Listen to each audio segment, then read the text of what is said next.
Ooh. Jesus is going to bag on the scribes, the Pharisees, and scholars of law for a while. Funny, there was no love lost between them.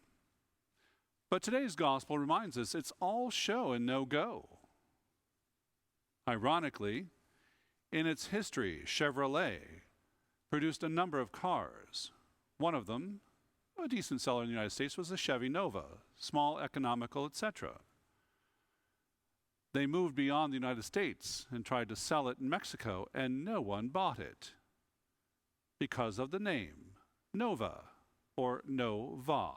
Translation, it doesn't go, it doesn't run, it doesn't function. Then why am I going to buy it? All show and no go.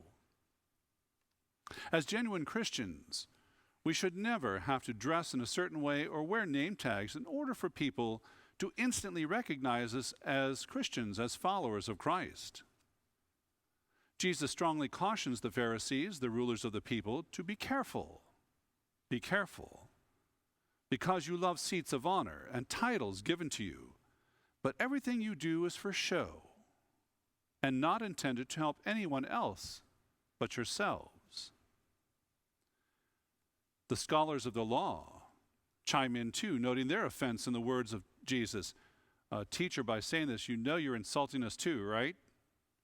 And instead of the Lord going, oh, I'm so sorry, he says, you betcha. Yes, I am insulting you too, because I'm simply calling you to live up to your commitment. Live up to it. Don't use it for your own personal gain. Don't abuse your power. Live up to the commitment you've made, or take a hike, really. Let someone else step in who can actually do the job properly. Unfortunately, the Lord never read the book How to Win Friends and Influence People when dealing with the scribes, the Pharisees, and scholars of the law. But that was not his intent, nor would he buckle under to it. Because you also put burdens on people, and you don't help them. You only hinder their lives.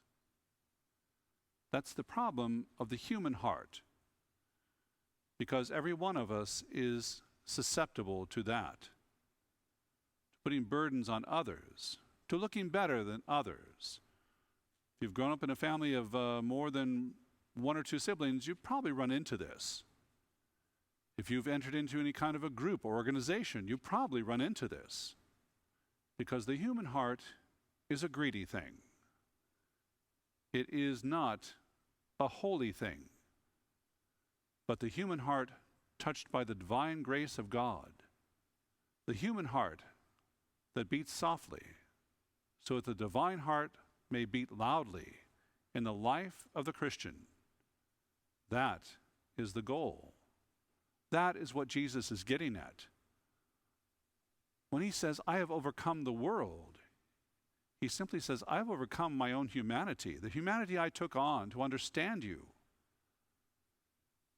to be with you enough, to be with you on a daily basis, to speak to you in the words of the gospel, to come to you in the Eucharist, so that you can also overcome your own humanity, human nature, and allow the divine that I offer to you freely, allow that to shape and fashion your lives.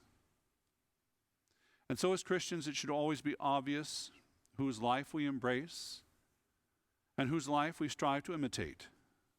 Jesus Christ, the Son of the living God, always genuine in word and in deed.